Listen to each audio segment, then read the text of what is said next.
오늘은 누가복음 공부하는 날입니다. 마가복음의 모든 내용이 거의 공간복음에서 커버되기 때문에 마가복음을 중심으로 해서 공간복음이 공통적으로 다루는 기사들을 공부하고 있고요. 마태복음과 누가복음, 요한복음이 공통적으로 다루지 않고 각각 개성 있게 특별히 다루는 본문들을 그때그때 우리가 고속도로 가다가 잠시 휴게소를 들리는 것처럼 이렇게 살펴보고 있어요. 오늘은 이제 누가복음에만 기록된 기사입니다. 이 내용을 우리가 함께 공부해 보도록 하겠습니다. 나인성 과부의 아들을 이제 살리신 사건입니다. 첫 화면 열어주시겠어요? 오늘날 이제 성경지리 답사를 가면 유대인들이 이제 예수님을 안 믿어도 예수님 믿는 관광객이 하도 많이 오니까 주요 이제 관광지를 잘 이렇게 개발을 해놓고 있어요. 이 나인성 과부를 살리신 그 사건이 일어났던 지역을 저렇게 이제 도로 표지판에 이렇게 이제 표시를 해두고 있거든요. 제가 한번 확대해 볼게요. 도로 표지판 보이시죠? 자, 히브리어와 아랍어와 이제 영어로 나인 이렇게 나인성이란 말이에요. 그 밑에 뭐라고 써 있냐면 히브리어로 알마나가 이제 그 과부란 말이거든요. Widow's son. 그래서 저 말만 딱 적어놔도 크리스천들은 이제 다 아는 거죠. 누가복음 7장에 나인성 과부의 아들을 살리신 지역이구나. 그래서 저 도로 표지판 보고 이렇게 안으로 들어가면 거기에 이렇게 예배당이 있어요. 사실 그 마을이 지금 이슬람을 믿는 이제 이슬람 사람들이 거주하고 있기 때문에 저기 예배당에서 이렇게 모여서 개신교나 뭐 천주교인들 예배 드리는 건 아닌데 관광객들을 위해서 저렇게 만들어 놨다고 해요.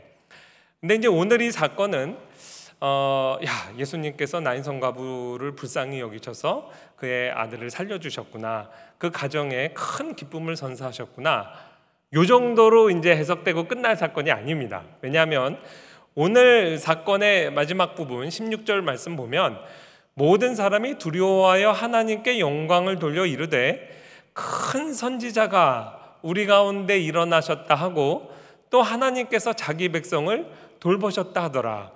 남의 가정에 일어난 하나의 좋은 일을 축하하는 정도가 아니라 그 현장을 목격했던 많은 무리들이 하나님께 영광을 돌리면서 큰 선지자가 우리 가운데 일어나셨고 하나님께서 자기 백성을, 우리 전체 이스라엘을 기억하시고 돌보시는구나.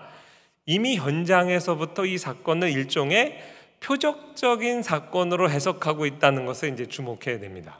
그래서 오늘 사건이 어떠한 내용을 가리키고 있는지, 표적이라고 하면 예전에도 한번 설명드렸지만 저 도로 표지판처럼 그 하나의 기표가 있고 기표가 가리키는 이제 중요한 기의가 있는 거죠.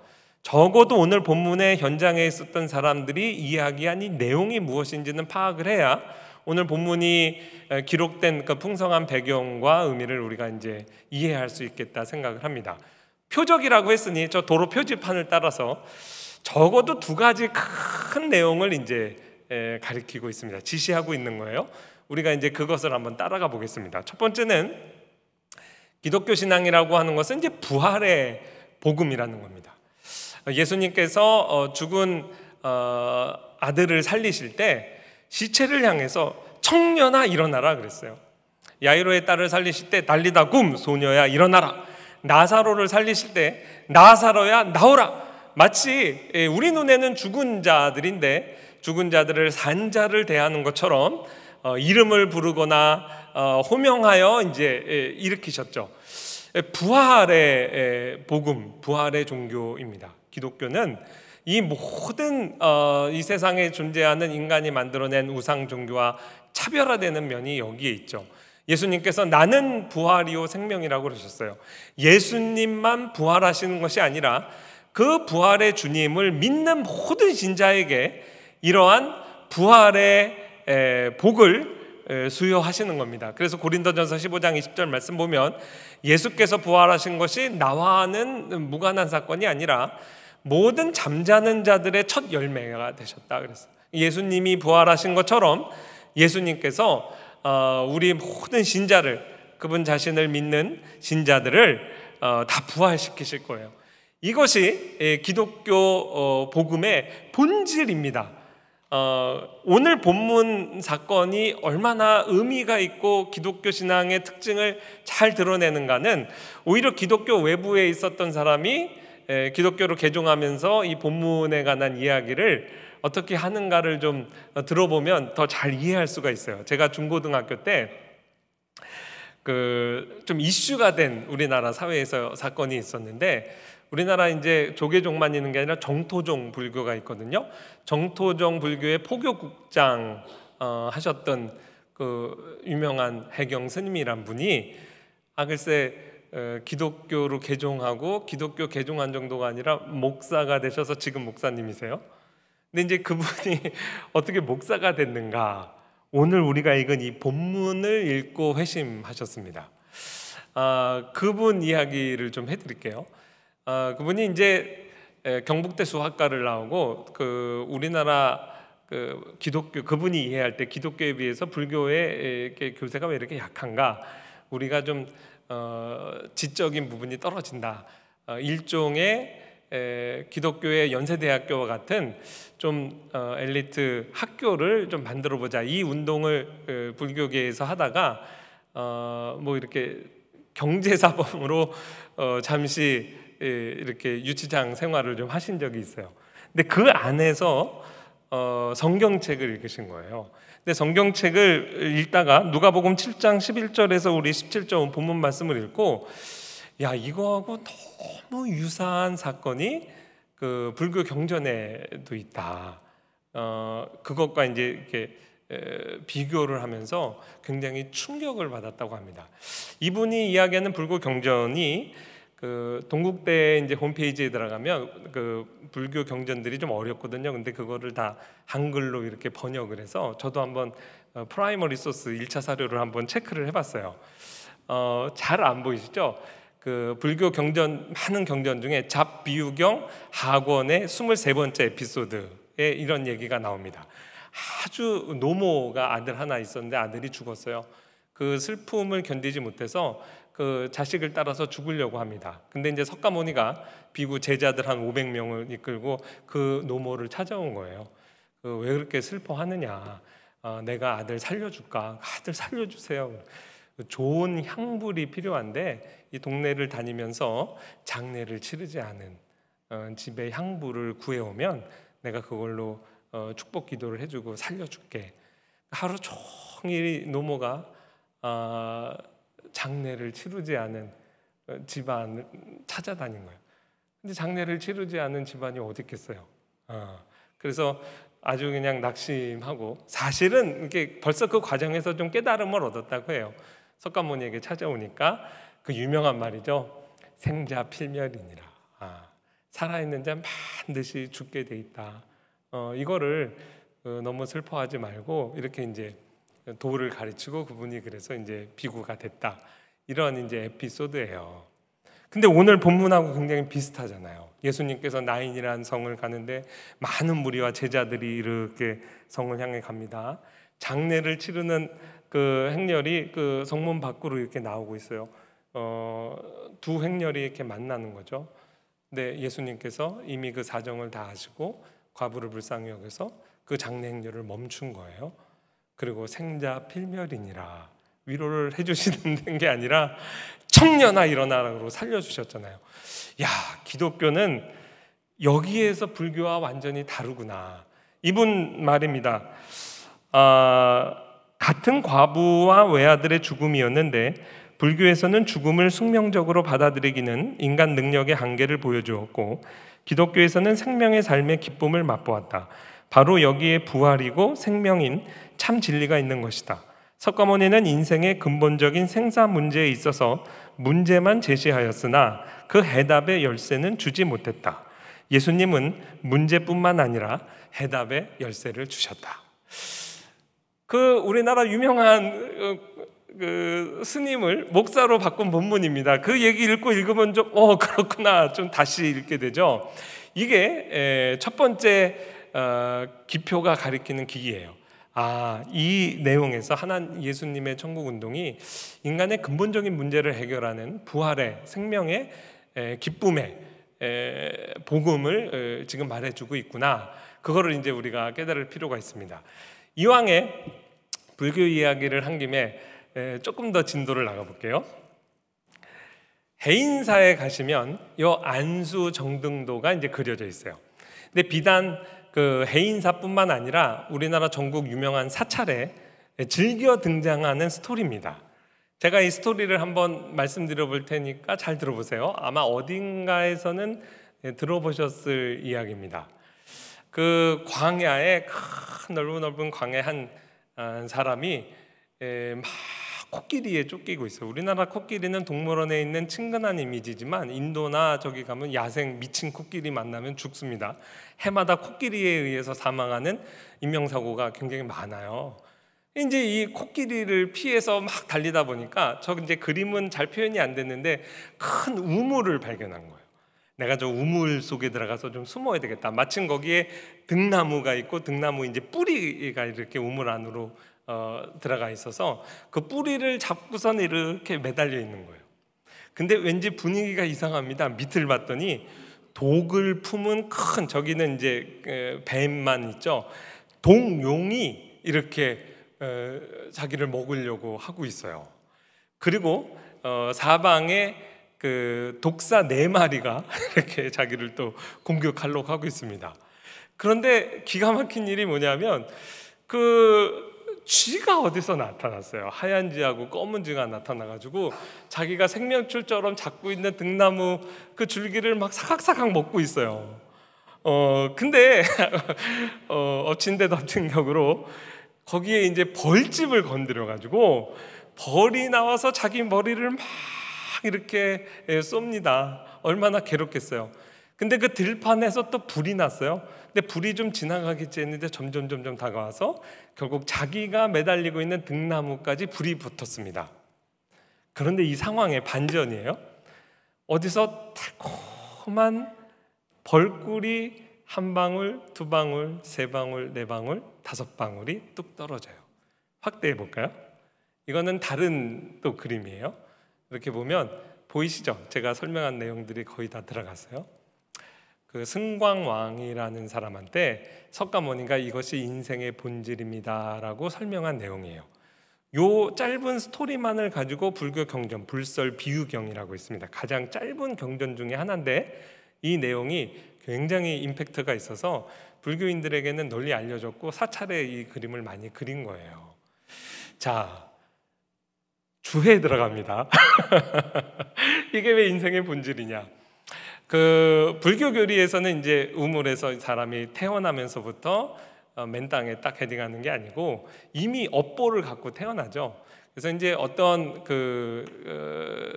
교수님이 설명한 글에 보니까 무상, 불교 용어로 무상 또는 태어날 때 이미 코끼리와 같은 업보를 이제 갖고 태어나는 거예요. 그리고 이제 예상하시겠지만 생명줄 딱 하나입니다. 그 생명줄을 갖고 있고 밑에 있는 독을 품은 용은 뭐겠어요? 죽음이에요. 죽음이 태어나는 순간부터 우리를 이제 기다리고 있는 거죠. 생명줄 끊어지면 바로 죽는 거예요. 그 독사 4마리는 뭐냐면 인간 구성적 본질이에요. 그러니까 동양이든 서양이든 참 신기하죠. 인간의 구성적 본질을 물과 불과 땅, 그 다음에 공기, 이게 동양도 그렇고 서양도 그래요. 이게 이제 우리가 인간을 구성하는 어떤 육체의 구성 요소가 이미 한계를 갖고 있다는 뜻이기도 하죠. 그 다음에 제가 다 설명했으니까 여러분도 맞춰보세요. 쥐는 뭘까요? 힌트가 흰 쥐와 검은 쥐예요. 예? 야, 아주 어떻게 아셨죠? 우리 박성우 장로님 맞히셨어요. 제가 어렸을 때 제 선생님이셨는데 불교에 잠깐 입문하셨을 리는 없고 맞히는 분 별로 없는데요. 예, 낮과 밤입니다. 태어나자마자 매 순간 착각 낮과 밤으로 우리 생명줄이 이제 끊어져 가고 있어요. 벌집을 건드려서 벌이 나와서 머리를 쏘는 거는 삿된 생각입니다. 성경에서 얘기하는 염려하지 말라. 이 인생 짧은 인생 살면서 안 그래도 힘든데 그런 이제 삿된 생각이 많은 거예요. 불이 난 건 뭘까요? 그건 병든 거예요. 암에 걸렸다든지 뭐 노화, 이게 걸리면은 죽는 순간이 더 빨리 다가오겠죠. 근데 이제 여기에 포인트가 있죠. 이게 이제 인생인데 그 5방울의 꿀물은 뭐냐면 인간의 오욕입니다. 그래서 식욕 달콤하잖아요. 맛있는 거 먹으면 달콤하죠. 그 다음에 성욕, 색욕이라고 그러기도 하죠. 그 다음에 명예욕, 그 다음에 재물욕, 마지막 하나 뭘까요? 여러분 지금 느끼고 계신 거, 수면욕. 졸리다.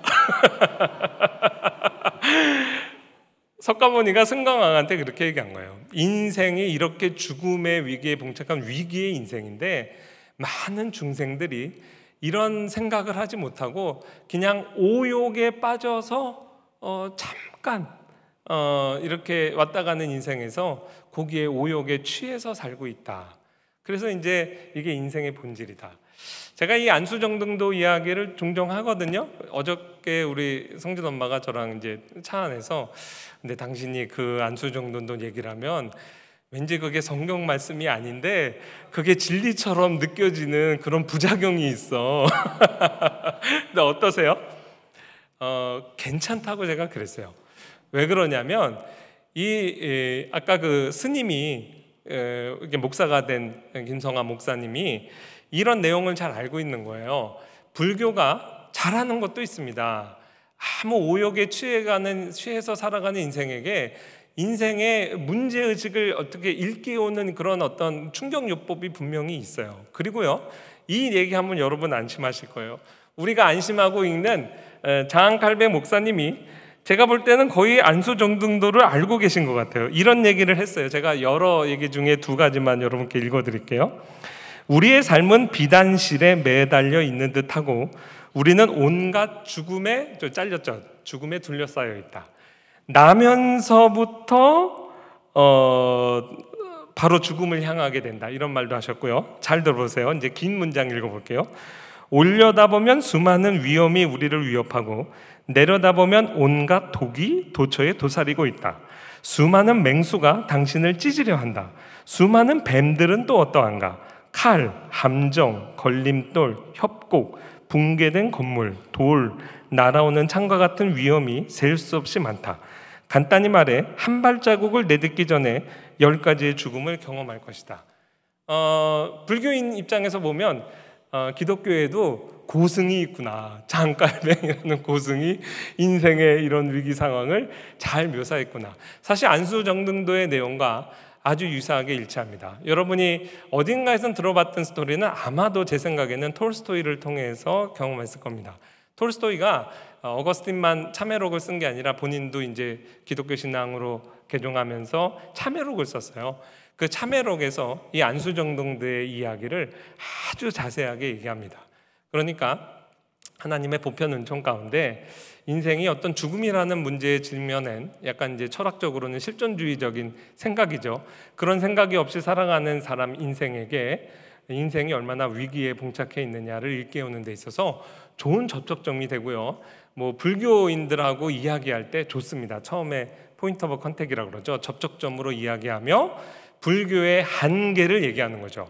이 김성하 목사님이 이 스님으로 있던 시절에 느꼈던 것, 불교는 문제의식만 일으키고 해답은 제시하지 못한다.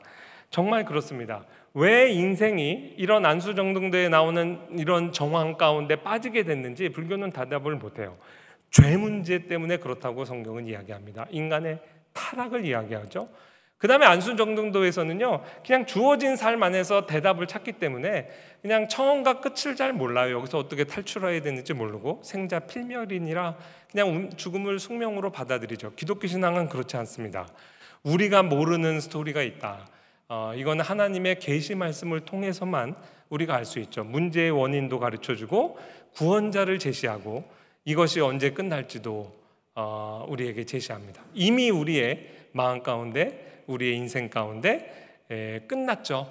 이 안수정등도에 나오는 이러한 죽음의 문제에 봉착해 있는 인류에게 하나님께서 구원의 길을 제시하시고 부활의 복음을 제시한 거예요.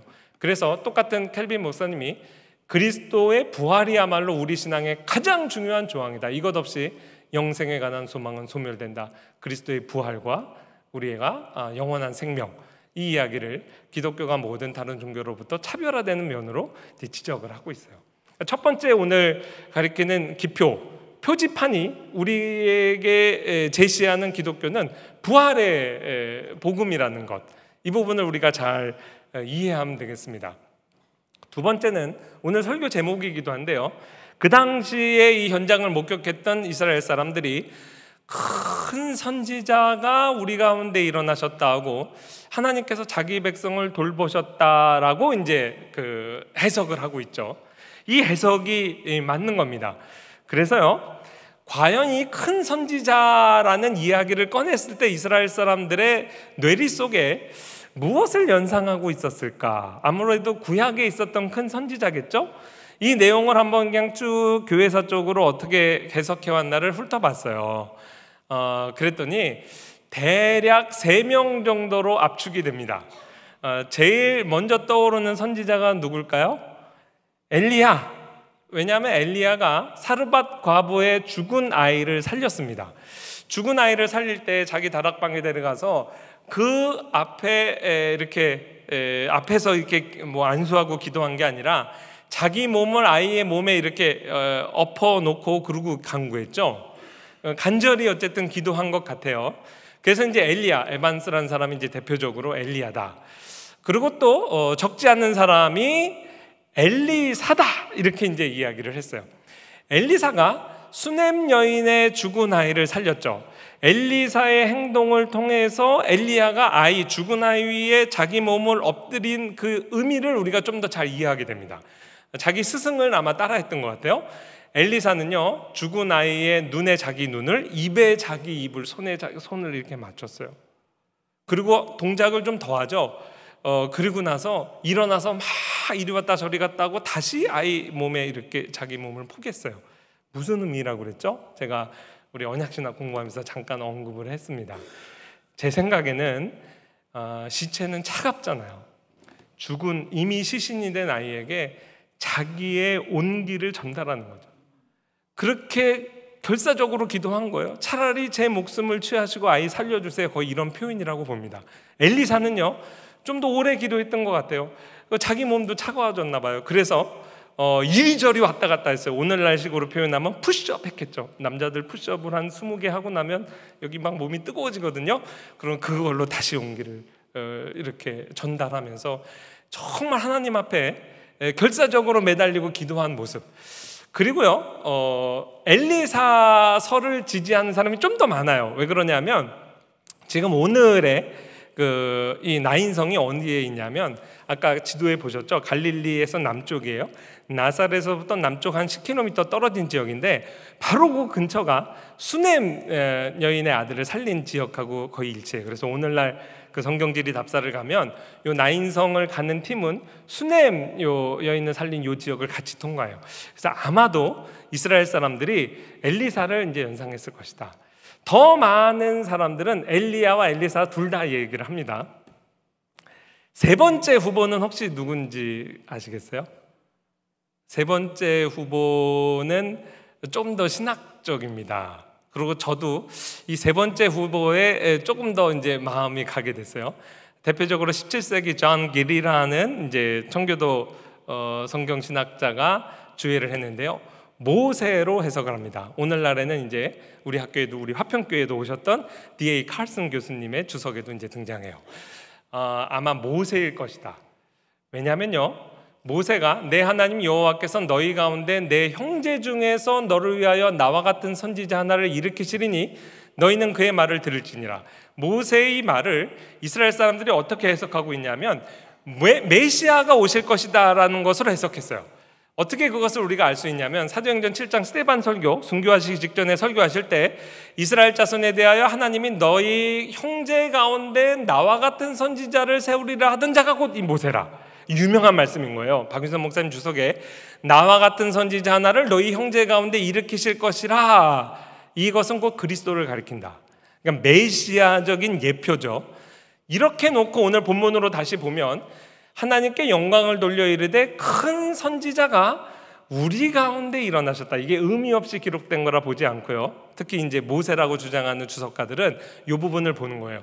우리 가운데에서, 우리 형제 가운데서 모세와 같은 선지자가 나올 것이다. 그것이 메시아다.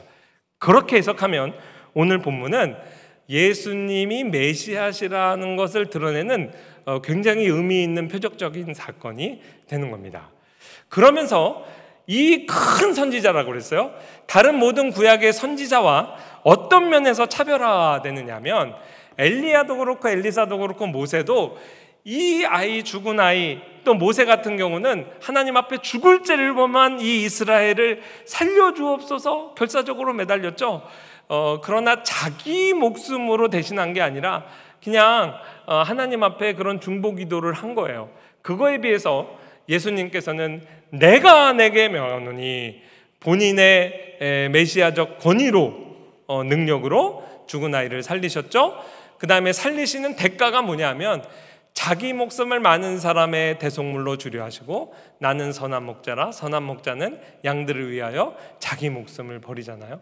그러니까 자기 목숨으로, 또 메시아, 하나님이자 온전한 사람이신 예수 그리스도 메시아의 권위로, 그리고 우리를 다만 살리시는 것을 표적적인 사건이라고 했죠. 육체의 생명만을 살리신 것이 아니라 우리의 영과 몸을 다 살리시는 궁극적인 구원을 계시하셨다는 면에 있어서, 그래서 로마서 말씀에 보면 그리스도께서 우리를 위하여 죽으심으로 그의 피로 말미암아 우리가 의롭다 하심을 받고 그의 부활로 말미암아 우리가 구원을 받을 것이다. 그래서 그리스도의 십자가와 부활이 결국은 우리의 전인적인 구원을 가져오셨다는 면에 있어서 모든 구약의 예표적인 역할을 했던 모세까지 포함하여 모든 선지자보다 크신 메시아라는 거죠. 이 구약의 예언이 오늘 이 사건 안에서 표적적으로 드러났고, 이 표적의 의미를 많은 사람이 다 이해했는지 모르지만 적어도 오늘 현장에 있었던 많은 사람들의 입술을 통해서 이 표적적인 사건의 중요한 의미가 해석됐고, 그것은 이제 누가가 이제 기록했다는 것을 알 수 있어요. 그러면 이제 오늘 본문의 내용이 단순한 한 가정에게 베푸신 하나님의 예수 그리스도의 긍휼 사역에 머무르지 않고 일종의 표적적인 사건으로, 메시아적인 표적으로, 또 기독교 신앙의 본질이 부활 신앙에 있다는 것을 우리에게 알려주는 정말 의미 있는 이제 사건이 되는 거죠. 적용 두 가지 하고 마치겠습니다. 첫 번째는 뭐냐면 예수님께서 그 관에 손을 대셨다는 것에 우리가 좀 주목해야 돼요. 그 이스라엘 죽은 시체를 만지는 건 부정한 일이잖아요. 예수님께서 그냥 멈춰라 그러지 않고 관에 손을 대셨다고 하는 것은 그 특별한 좀 의미를 갖습니다. 작년 4월 22일 날 그 조명진 우리 박사님을 모시고 저희 학교에서 기독교 생명윤리 포럼, 기독교 생명윤리 포럼이 이제 계속 있어요. 근데 이때 제가 또 기도 순서를 맡아서 이 내용에 참여했었는데 아주 유익했습니다. 오늘날은 그 다양한 전공이 있다 이런 생각이 들어요. 벌써 이제 타나톨로지라고 영국이나 영미권에서는 일찍부터 이제 발달을 했는데, 우리나라에서도 이거 강의하시는 분은 제가 이제 이분 통해서 처음 뵌 거예요. 죽음학이라는 게 있어요. 어떻게 해서 잘 죽는가 이거를 이제 연구합니다. 근데 이제 이분이 그 발제를 하면서 어떤 이름은 밝히지 않고 종양내과 의사 선생님의 글을 이제 인용을 했어요. 그러니까 이제 주로 암을 이렇게 암 환자를 대하는 것이 일상인 의사 선생님이 남긴 글이죠. 그 어떤 그 분과보다 죽음이라는 주제를 자주 말해야 되는 굉장히 스트레스가 많을 거라 생각했는데, 저는 의사 선생님들은 그게 익숙할 줄 알았더니 의사 선생님들도 익숙하지 않은가 봐요. 제가 한번 읽어드릴게요. 죽어가는 환자들에게 심리적 거리를 두는 의사. 사회심리학자 히슈베르거에 따르면 죽음을 떠오르게 하는 상황, 예를 들어 중한 질환에 시달리는 환자들이나 장애인들을 마주치게 되는 상황에서 종종 사람은 내면에 꽁꽁 숨겨둔 죽음에 대한 공포를 자극받게 된다.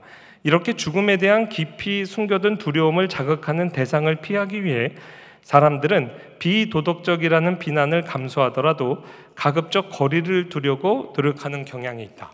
근데 이게 사회심리학자가 이 얘기를 했는데, 이게 그 종양학과 의사 선생님 개인에게도 이게 영향이 있다는 거예요. 당장 입원 수술을 끝으로 해서 뭐 한 달 안에 돌아가실 환자를 대하면서도 죽음을 얘기해야 되잖아요. 근데 의사 선생님도 그 얘기하기가 두려운 거예요. 그래서 일부러 그걸 피하고 오늘 혈압은 어떻습니까? 뭐 약은 잘 처방하고 있나? 그러고 계속 다른 주제로 얘기하다가 눈도 잘 안 마주치고 얼른 도망간다는 거예요. 왜냐하면 의사들도 마음속 깊은 곳에 죽음이라는 어떤 주제가 타부시 되는 거죠. 그래서 이제 그래서는 안 된다. 특히 죽음을 앞두고 있는 환자에게 솔직하게 다 얘기하고 죽음을 잘 준비할 수 있도록 안내자 역할을 해야 되는 소명이 사실 의사의 소명인데, 이 부분을 의사마저도 피하면 어느 날 갑자기 그냥 준비하지 못하고 죽음을 맞이하는 거에 얼마나 이게 불합리하냐. 그래서 이제 서양에서도 우리나라보다는 더 직접적으로 많이 죽음 이야기를 일찍 하잖아요. 정말 참신자라면 죽음 이야기를 타부시해서는 안 된다고 생각해요. 지금 특히 이제 여기 어르신들 많잖아요. 자녀들 앞에서 본인의 죽음의 문제를 일찍부터 이야기하시기 바랍니다. 뭐 죽음이 우리에게 두려울 게 있겠어요. 그 안수정등도 그런 거 보면서 우회적으로 죽음의 문제를 직시하면서 복음을 붙들게 돼요. 이 중요한 이야기를 왜 타부시하냐고요. 죽음을 정복한 것이 기독교 신앙의 본질인데, 이제 저는 종교개혁사를 가르치고 있어요. 종교개혁사의 인물 가운데 루터는 알아도 멜랑톤을 잘 모르실 수 있어요. 루터의 오른팔 역할을 했던 종교개혁자예요. 근데 이제 그 당시 종교개혁을 하면서 얼마나 많은 신학 논쟁에 시달렸겠어요. 아주 필립 멜랑톤 사람은 천재입니다. 정말 교회사 가운데 일반 역사 가운데서도 이 사람은 천재일 수밖에 없다, 뭐 이런 이제 생각이 드는 사람이에요. 아주 일찍부터 종교개혁자 되고 또 학자가 되고 했는데, 이 필립 멜랑톤이 1560년 4월 19일 날 돌아가세요. 근데 한 달 전쯤 감기에 걸립니다. 그래서 이제 콜록콜록 앓다가 돌아가시기 전에 말을 못하게 됐어요. 그러니까 이제 유언을 해야 되는데 말을 못하니까 종이하고 펜을 가져와라. 그래서 이제 가족들, 유족들이 다 모여 있는 거예요. 근데 거기에서 멜랑톤이 죽음을 앞두고 유서 제일 첫 마디를 뭐라고 썼냐면, 나는 죽음이 두렵지 않다. 자녀들을 왜 그러냐면 난 죽는 게 좋다는 거예요. 첫 번째는 일단 이 모든 신학적인 논쟁과 이런 데서부터 내가 자유해지는 게 참 좋다. 그거 좋고, 두 번째는 이 땅에서 우리가 이해할 수 없었던, 성경을 읽어도 하나님 삼위일체의 신비, 기독론의 신비, 이 신비잖아요. 이런 신비들을 내가 다 이해할 수 없는데 이제 하나님 앞에 가서 내가 이러한 기독교 복음의 신비들을 새롭게 이해하게 되는 게 너무 가슴 떨린다. 그리고 저 어떤 사람이 멜랑톤 죽을 때 저 초상화를 그렸는데 정말 얼굴이 굉장히 평온하잖아요.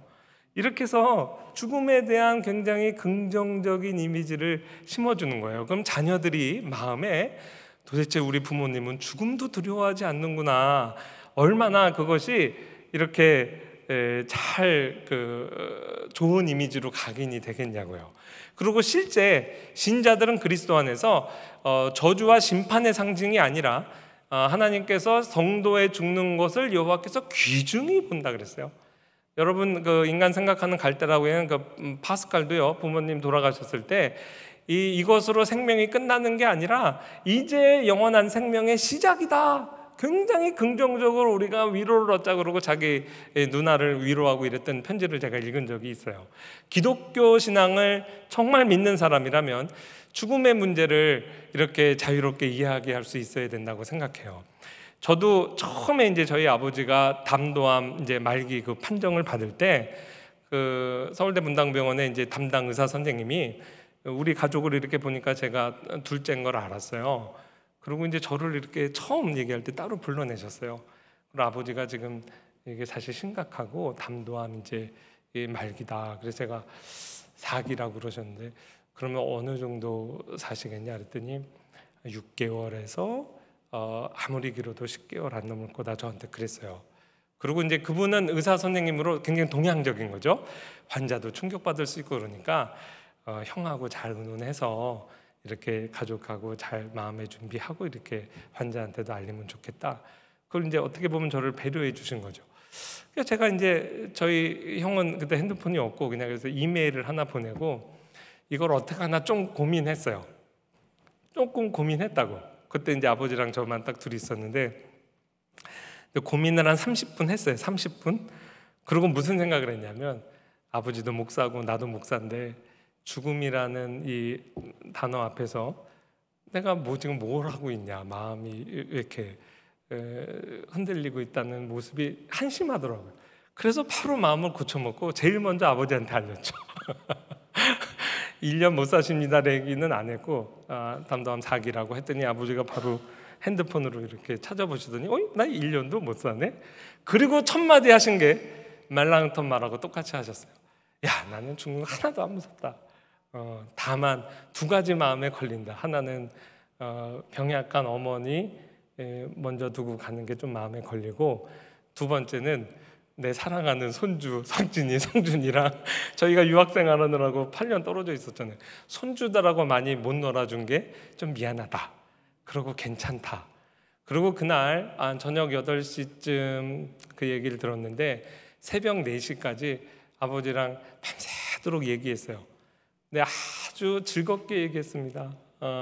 그리고 그동안 감추어졌던 가족의 비화도 저한테 다 얘기해 주시고 네 엄마는 말이야. 그리고 막 이렇게 제가 아직 얘기 안 한 것도 막 말씀해 주시고 제가 그때 참 마음속에 감사했어요. 제가 수업 시간에 멜랑턴 얘기 가끔 했는데 정말 이게 기독교 신앙의 능력이구나. 왜 죽음 앞에 우리가 떨어야 되는가? 뭐 이렇게 이제 생각을 했습니다. 마지막으로 두 번째 적용은요. 그러니까 꼭 실천하세요. 오늘 당장 가서 얘들아 일로 와봐. 이왕이면 좀 글로도 남기면 좋겠어요. 그럼 멜랑턴처럼 말이 좀 안 나올 때 부모님이 이렇게 쓰는 거죠. 그럼 정말 부모님, 사랑하는 부모님 떠났을 때 자녀들이 뭘 의지하겠어요? 김한날 박사님이 찬송 틀어라, 천국 환송가 틀어라 그랬대잖아요. 그래서 정말 장례식 분위기를 그렇게 했잖아요. 아빠 엄마 죽으면 아주 하나님 만나고 기쁜 일이야. 너 괜히 너무 슬퍼하지 말고 좋아하던 찬양 이거 꼭 틀어놓고 이렇게 이런 얘기들을 자유롭게 하시라고요. 아셨죠?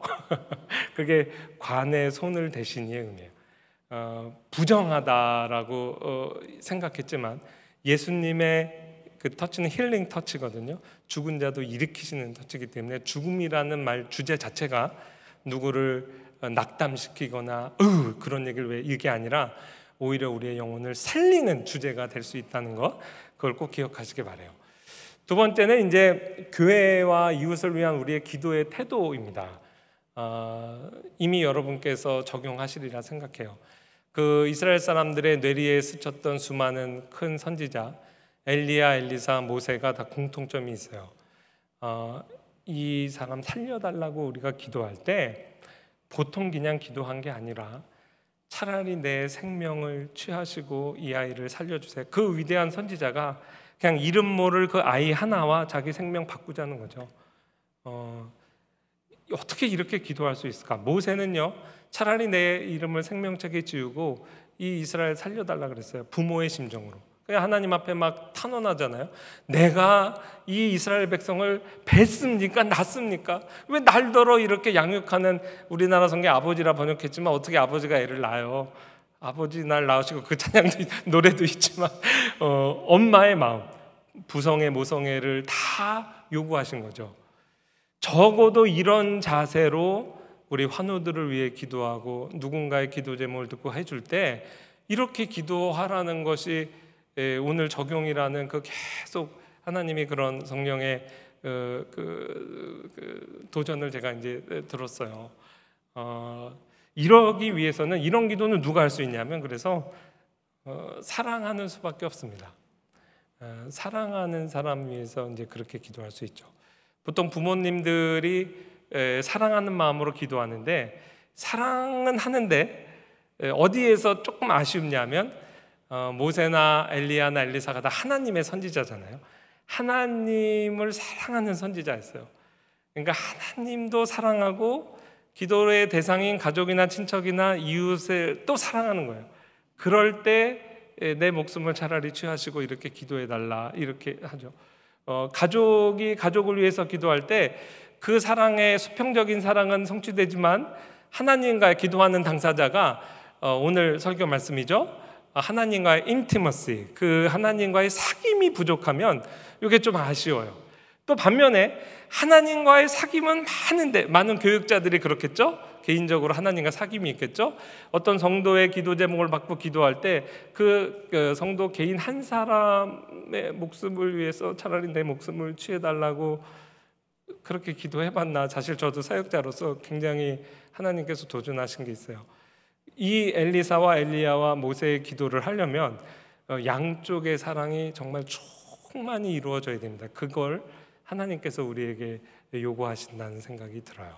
그래서 죽음이란 주제도 그렇지만 또 육체의 생명을 하나님께서 연장시켜 달라고, 치료해 달라고 하는 우리의 기도를 하나님 앞에 드릴 때는 우리 부활의 종교니까 그냥 뭐 집에 가셔도 되죠 이렇게 얘기하면 안 되겠죠.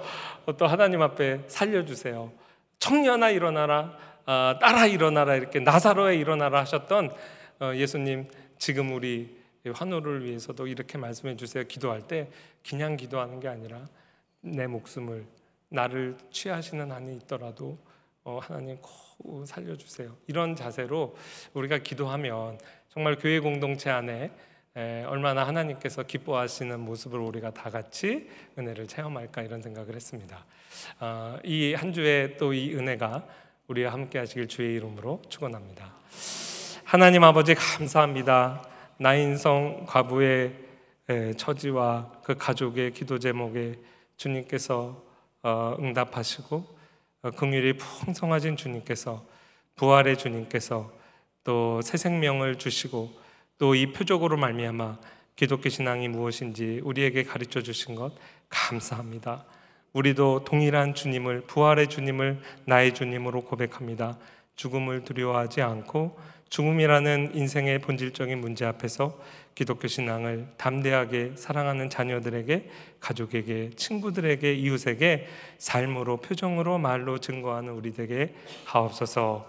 그리고 우리에게 주신 많은 환우들을 위해 우리 기도할 때 모세의 심정과 엘리야의 심정과 엘리사의 심정으로 하나님 앞에 간구하는, 참으로 사랑으로부터 기원하는 그러한 기도로 주님의 마음을 기쁘시게 하는 우리 교우들 될 수 있도록 주님 힘을 주시고 마음을 주시옵소서. 예수님의 이름으로 기도합니다. 아멘.